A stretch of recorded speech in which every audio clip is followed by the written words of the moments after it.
இந்த ஆல்கஹாலிக் பழக்கத்திலிருந்து எப்படி வெளியில் வர்றது, அதுக்கு இந்த யோகத்தில் என்ன விதமான பயிற்சிகள்லாம் இருக்குது. சொத்து தகராறாக இருக்கலாம், எவ்வளவோ இருக்குது. சில பேர் நம்மளை அவமானப்படுத்திட்டாங்க, அதை எனக்கு அது ஞாபகம் வந்துக்கிட்டே இருக்கு, நான் போய் குடிச்சேன்னா மறந்துடுவேன் அப்படிங்கிற இந்த 3 கேட்டகரி தான் மெயின் கேட்டகரி. பட் என்ன தான் இருந்தாலும் நம்ம நல்லா இருக்கக்கூடிய அந்த லிவரை கெடுத்து குட்டிச்சோராக்கிக்கிறதுல முதல் இது இருக்குது எதுன்னா குடிப்பழக்கம் தான். பட் யோக பயிற்சியில் என்ன இருக்குன்னு பார்த்தீங்கன்னா 2 lot of பிராணாயாமா, நிறைய பிராணாயாமா பண்ணணும். எவ்வளோ தூரம் உங்களால் தூக்க முடியுமோ அவ்வளோ தூரம் இடுப்பை நல்லா தூக்குங்க. தூக்கிட்டு கைகளால் உங்கள் கால்களை பிடிச்சிக்கோங்க. நம்மளை சுற்றியில் இருக்கிறவங்க மத்தியில், உறவுகள் மத்தியில் எப்போவுமே உயர்வாகவே இருக்கணும். அதை நாமே தாழ்த்திக்கிறது அப்படிங்கிறது இந்த விஷயத்தில் தான் இருக்குது. கொஞ்சம் கொஞ்சமாக குடிக்கிறத விட்டுட்டு கொஞ்சம் கொஞ்சமாக நிறுத்துறதுக்கு முயற்சி பண்ணுங்கள்.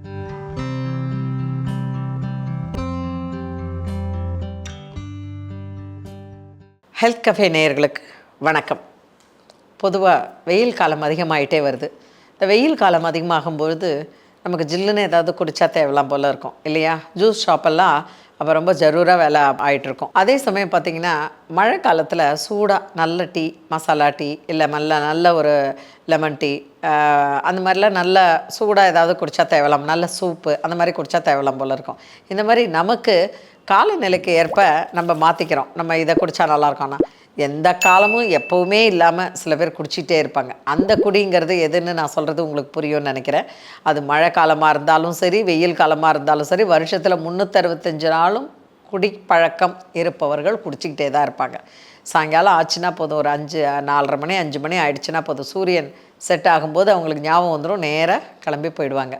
இந்த குடிப்பழக்கத்தினால எவ்வளோ பிரச்சனைகள் ஏற்படுது அப்படிங்கிறத பற்றி எல்லாருமே இதை விலாவரியாக பேசியாச்சு. இதை இன்னும் டீட்டெயில்டாக நம்ம பேசணுன்ட்டு இல்லை, பட் சில பாயிண்ட்ஸை நான் உங்களுக்கு சொல்லணும்னு விரும்புகிறேன் என்னுடைய பார்வையில். இந்த குடிப்பழக்கம் அப்படிங்கிறது முதல்ல 2, அதாவது சிகரெட் பிடிக்கிறது, ஆல்கஹாலிக் பர்சன்ஸாக இருக்கிறது, ஆல்கஹால் சாப்பிட்றது. இந்த ஆல்கஹால் சாப்பிட்றது அப்படிங்கிறது பார்த்திங்கன்னா உங்களுக்கு அவங்க மட்டும் இல்லாமல் அவங்கள சார்ந்த குடும்பத்தும் இல்லாமல் அவங்க குழந்தைகள் எல்லாமே பாதிப்படையுது. இந்த ஆல்கஹாலிக் பழக்கத்திலேருந்து எப்படி வெளியில் வர்றது, அதுக்கு இந்த யோகத்தில் என்ன விதமான பயிற்சிகள்லாம் இருக்குது அப்படின்னு சொல்கிறதுக்கு முன்னாடி உங்களை ப்ரிப்பேர் பண்ணிக்கிறதுக்கு சில விஷயம் சொல்கிறேன். ஆல்கஹால் கன்சியூம் பண்ணுற இந்த விஷயத்தை பார்க்கும்போது 3 விஷயமா இருக்குது. முதல்ல நம்பர் 1 கேட்டகரி என்ன அப்படின்னா, அது என்ன அப்படின்னு பார்க்குறதுக்காக யூஸ்வலாக பார்த்திங்கன்னா இந்த காலேஜ் படிக்கும்போது, ஸ்கூல் படிக்கும்போது பீர் சாப்பிட்றதும்பாங்க.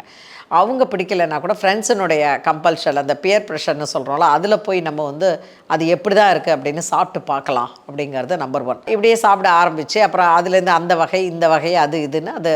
2வது, எங்கள் வீட்டில் எங்கள் அப்பா சாப்பிடுவார், எங்கள் தாத்தா சாப்பிடுவார், எங்கள் மாமா சாப்பிடுவார், எங்களுக்கு அது பழக்கம் தான், சின்ன வயசுலேருந்து நான் பார்த்துருக்கேன், அதனால் நானும் சாப்பிட்றேன் அப்படின்னு சொல்லி அவங்க அப்படி சாப்பிட ஆரம்பிக்கிறது. இது 2வது. 3வது வகை பீப்புள் என்ன அப்படின்னு பார்த்தீங்கன்னா, நீங்கள் சொல்லுங்கள் பார்க்கலாம் யாருன்ட்டு. 3வது வகை பீப்புள், எனக்கு இவ்வளோ கஷ்டம் இருக்குது, எனக்கு இவ்வளோ பிரச்சனை இருக்குது, இது எல்லாத்தையும் மறக்கிறதுக்கு நான் வேறு ஒரு இடத்துல போய் நான் தொலைக்கணும், என்னுடைய நினைவுகள், என்னுடைய மனசு எல்லாத்தையும் தொலைச்சி நான் இந்த நினைவுகள்லாம் இல்லாமல் நான் இருக்கணும். அது பல விஷயங்களாக இருக்கலாம். ஆஃபீஸ் மேட்டராக இருக்கலாம், லவ் மேட்டராக இருக்கலாம், வீட்டு கணவன் மனைவி சண்டையாக இருக்கலாம், சொத்து தகராறாக இருக்கலாம், எவ்வளவோ இருக்குது. சில பேர் நம்மளை அவமானப்படுத்திட்டாங்க, அதை எனக்கு அது ஞாபகம் வந்துக்கிட்டே இருக்கு, நான் போய் குடிச்சேன்னா மறந்துடுவேன் அப்படிங்கிற இந்த 3 கேட்டகரி தான் மெயின் கேட்டகரி குடிப்பழக்கத்துக்கு ஆளாகிறதுல. இந்த 3 கேட்டகரியிலுமே உங்களை நீங்களே அழிச்சிக்கிறீங்க, உங்கள் மனைவி, உங்கள் நல்ல குழந்தைகள் எல்லாரையுமே இது பண்ணிக்கிறீங்க. இப்போது சமீப காலமாக பெண்களும் குடிக்கிற பழக்கம் அப்படிங்கிறது அதிகமாகிட்டே வருது. இது நிறைய பப்புகளில் பார்க்குறோம்.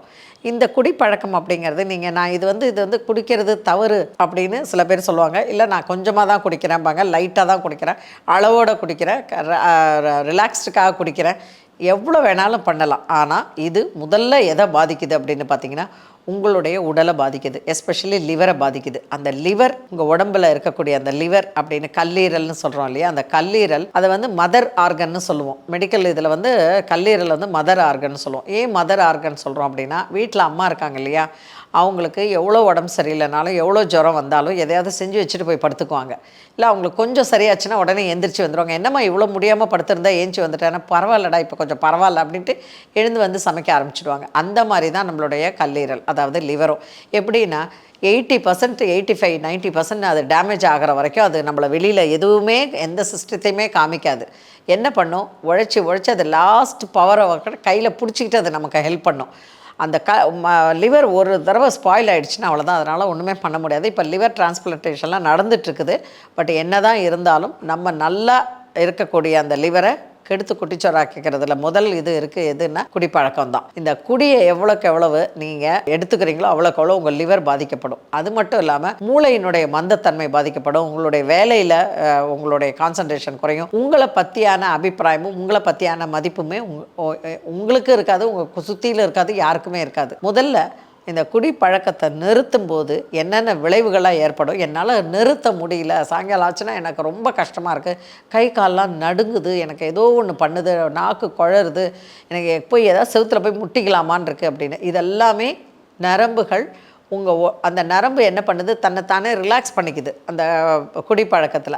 ஆனால் அது இல்லைங்கும் போது அந்த நரம்பெல்லாம் வைப்ரேட் ஆக ஆரம்பிக்கும் போது தான் இந்த மாதிரியான பிரச்சனைகள்லாம் ஆரம்பிக்கும். இந்த மாதிரியான பிரச்சனைகளுக்கு நீங்கள் என்ன பண்ணணும் அப்படின்னு பார்த்தீங்கன்னா, உங்களை நீங்கள் வேறு ஒரு விஷயத்தில் உங்களை ஈடுபடுத்தணும். அதே சமயத்தில் உடனடியாக குறைக்காமல் கொஞ்சம் கொஞ்சமாக ஒரு வில் பவரில் கொஞ்சம் கொஞ்சமாக குறைச்சிக்கிட்டே வரணும் அந்த குடியை. இப்போ நீங்கள் ஒரு பாட்டில் சாப்பிட்றீங்கன்னா அரை, அதுக்கப்புறம் கால், அதுக்கப்புறம் ஒரு பெகு போதும் அப்படிங்கிற மாதிரி கொண்டுட்டு வரணும். ஒன்று இதெல்லாம் நீங்கள் சாதாரணமாக எல்லாரும் சொல்கிறத கேள்விப்பட்டிருக்கலாம். பட் யோக பயிற்சியில் என்ன இருக்குதுன்னு பார்த்தீங்கன்னா, 2 lot of பிராணாயாமா.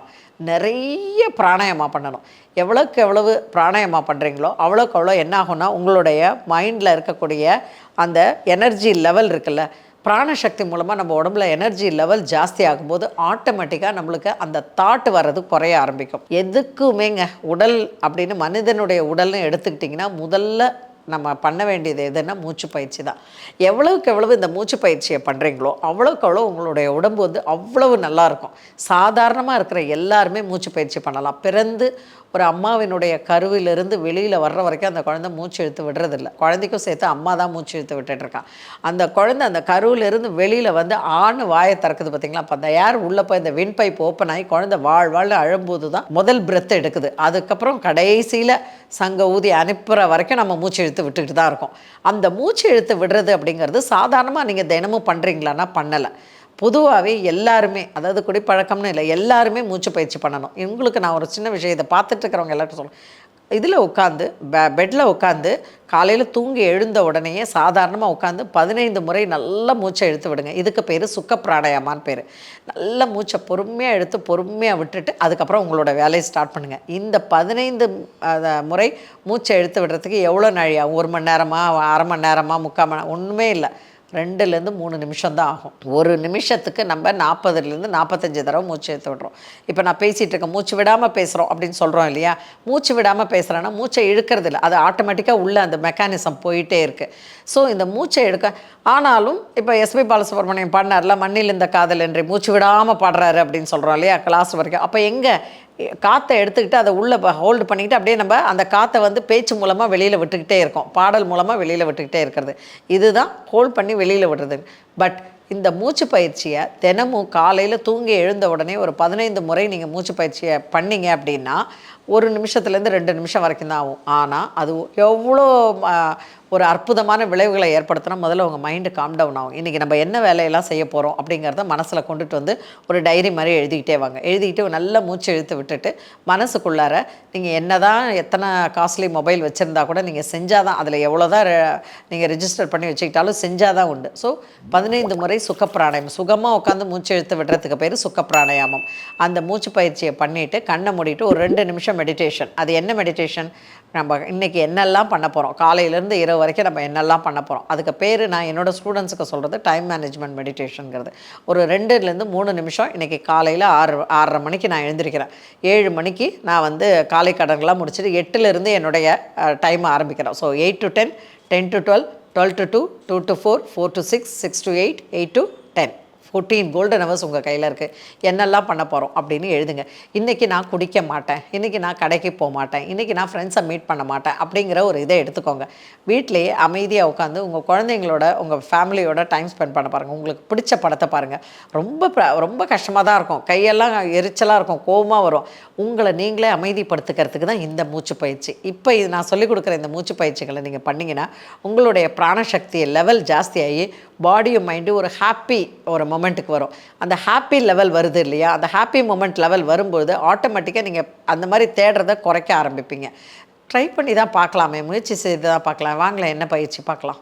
இந்த ஆசனத்துக்கு பேர் கந்தராசனா அப்படின்னு பேர். என்ன பண்ணணும்னா முதல்ல ரிலாக்ஸ் பண்ணிக்கணும். ஒரு மேட்லேயோ இல்லை ஒரு பாயிலையோ படுத்து கண்ணை மூடிக்கிட்டு நல்லா மூச்சை பொறுமையாக இழுத்து பொறுமையாக விட்டு நம்ம உடம்பை சமப்படுத்திக்கணும். உடம்பையும் மனசையும் ஒரு பேலன்ஸுக்கு கொண்டு வந்த பிற்பாடு 2 காலையும் சேர்த்து வச்சுக்கோங்க. 2 கைகளையும் உடம்போடு ஒட்டி வச்சுக்கோங்க. இப்போது கால்களை மடக்கி உங்களுடைய தொடைப்பகுதி கிட்ட கொண்டு வந்துடுங்க. கால் கொஞ்சம் அகலமாக வச்சுக்கோங்க, உங்களுக்கு வசதிப்படி. அவ்வளோதான். இப்போ மெதுவாக இடுப்பை எவ்வளோ தூரம் உங்களால் தூக்க முடியுமோ அவ்வளோ தூரம் இடுப்பை நல்லா தூக்குங்க. தூக்கிட்டு கைகளால் உங்கள் கால்களை பிடிச்சிக்கோங்க. இன்னும் எவ்வளோ தூரம் தூக்க முடியுமோ இன்னும் கொஞ்சம் தூக்கலாம். அவ்வளோதான். இந்த மாதிரி தூக்கினீங்கன்னா என்ன ஆகும்னா, உங்களுடைய இடுப்பு பகுதிக்கும் வயிற்று பகுதிக்கும் அதிகமான அளவு பிளட் சர்க்குலேஷன் போகும். கண்ணை மூடிக்கிட்டு பொறுமையாக மூச்சை இழுத்து பொறுமையாக விடுங்க. இந்த கந்தராசனா பண்ணும்போது என்ன ஆகும் அப்படின்னு பார்த்தீங்கன்னா, உங்கள் வயிற்றுக்கு அதிக அளவில் பிளட் சர்க்குலேஷன் போகும். இப்போ இவங்க வயிறை இன்னும் தூக்கலை. சாதாரணமாக நல்லா இன்னும் கொஞ்சம் ஃப்ளெக்சிபிளாக இருக்கிறவங்க இன்னும் அந்த அளவுக்கு இடுப்பை தூக்குவாங்க. அந்த அளவுக்கு இடுப்பை தூக்கும்போது என்ன ஆகும் அப்படின்னு பார்த்தீங்கன்னா, உங்கள் வயிற்று பகுதிகளுக்கு அதிகமாக பிளட் சர்க்குலேஷன் ஆகி உங்கள் லிவர் பாதுகாக்கப்படும். இந்த ஆல்கஹாலிக் பிரச்சனை இருக்கும்போது மெதுவாக இடுப்பை கீழே எடுத்துகிட்டு கால்களை நீட்டி ரிலாக்ஸ் பண்ணிக்கோங்க. ஒரு 2லேருந்து 3 மூச்சு இழுத்து ரிலாக்ஸ்டாக விட்டுட்டு கொஞ்ச நாளி நம்ம உடம்பையும் மனசையும் சமனப்படுத்திக்கணும்.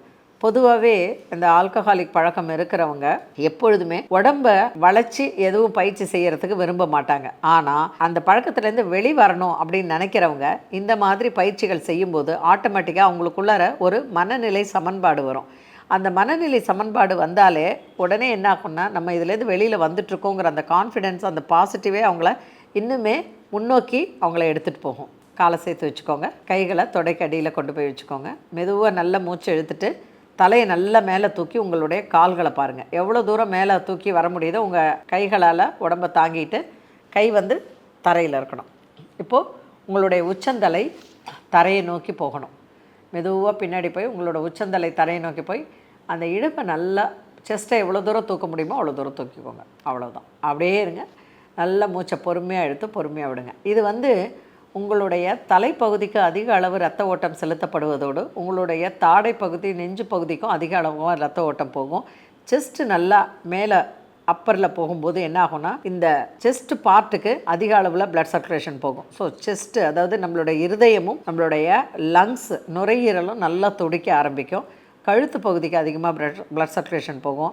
இந்த எண்ணங்கள் இருக்குது இல்லையா, நம்ம குடிக்கணும் அந்த எண்ணங்களை கொஞ்சம் கொஞ்சமாக அவாய்ட் பண்ணுறதுக்கு இந்த தலைக்கு பகுதிக்கு போகக்கூடிய ரத்த ஓட்டமானது அந்த நினைவுகளை நிறைய தடுக்க ஆரம்பிக்கும். இந்த ஆசனாலேருந்து ரிட்டர்ன் வர்றது எப்படி?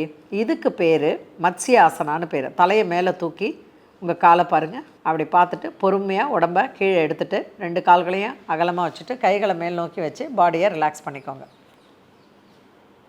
அவ்வளவுதான். இந்த மாதிரி ஆசனம் செஞ்ச பிறகு ஒரு ஆசனத்துக்கு அப்புறமும் உங்கள் கைகளை ரிலாக்ஸ் பண்ணிக்கணும். உங்கள் கால்களையும் ரிலாக்ஸ் பண்ணிவிட்டு மூச்சை சரியான பேலன்ஸுக்கு எடுத்துகிட்டு வரணும். பொதுவாகவே இப்போ நம்ம பார்க்குற ஆசனங்கள், நம்ம இப்போ அந்த சேனலில் நம்ம சொல்லக்கூடிய ஆசனங்கள் எல்லாமே ஒரு துளி தான். எப்படி கடல் ஒரு பெரிய விரிந்த பரப்பு, அந்த மாதிரி யோகா ஆசனங்கள்ங்கிறது ஒரு மிகப்பெரிய ஒரு ஓஷன். மொத்தம் 84 லட்சம் ஆசனங்கள் இருக்குது. இந்த 84 லட்சம் ஆசனங்களில் நான் நேரத்தினுடைய இது கருதி சிலது தான் சொல்ல முடியும். ஆனால் சரியான முறையில் யோகா பயிற்சி பண்ணணுன்னா குருமுகமாக நீங்கள் நேரில் போய் ஒரு நல்ல யோக சிகிச்சை நிபுணர்கிட்ட அந்த ஒரு இதை எடுத்துகிட்டு அந்த பயிற்சியை எடுத்துகிட்டு பண்ணும்பொழுது இன்னும் அதிக அளவில் பலன் ஏற்படும். பட் இந்த நிகழ்ச்சியானது உங்களுக்கு நல்ல ஒரு அவேர்னஸை கொடுத்துருக்கோன்னு நினைக்கிறேன். ஒரு வாழ்க்கைங்க, ஒரே ஒரு வாழ்க்கை தான். மூச்சு நின்று போன பிறகு நம்ம என்ன பண்ண போகிறோம், என்ன செய்வோம், என்ன ஆவோம், எங்கே போவோம், எந்த உலகத்துக்கு போவோம், இந்த உயிர் வெளியில் போன பிற்பாடு எங்கே என்ன மாதிரியான ஒரு பிறவியை எடுக்குது யாருக்குமே தெரியாது. இருக்கிற வாழ்க்கையை சந்தோஷமாக வாழ்ந்துட்டு போவோமே. விஷம்னு தெரிஞ்சோம் அதை எதுக்கு கொஞ்சம் கொஞ்சமாக வயிற்றில் கொட்டிப்பானே. அது மட்டும் இல்லாமல் நம்மளை பற்றியான ஒரு மதிப்பு, நம்மளை பற்றியான மதிப்பீடு மக்கள் மனதில், நம்மளை சுற்றியில் இருக்கிறவங்க மத்தியில், உறவுகள் மத்தியில் எப்போவுமே உயர்வாகவே இருக்கணும். அதை நாமே தாழ்த்திக்கிறது அப்படிங்கிறது இந்த விஷயத்தில் தான் இருக்குது. கொஞ்சம் கொஞ்சமாக குடிக்கிறத விட்டுட்டு கொஞ்சம் கொஞ்சமாக நிறுத்துறதுக்கு முயற்சி பண்ணுங்கள். அதுக்கு இந்த பிராணாயாம பயிற்சி கொஞ்சம் உதவி செஞ்சதுன்னா எனக்கு ரொம்ப சந்தோஷம். மீண்டும் சந்திப்போம். வணக்கம். இந்த வீடியோ உங்களுக்கு பிடிச்சிருந்தா லைக் பண்ணுங்க, ஷேர் பண்ணுங்க, கமெண்ட் பண்ணுங்க. மறக்காம ஹெல்த் கஃபே தமிழ் சேனலை சப்ஸ்கிரைப் பண்ணிட்டு பெல் பட்டனை கிளிக் பண்ணிடுங்க.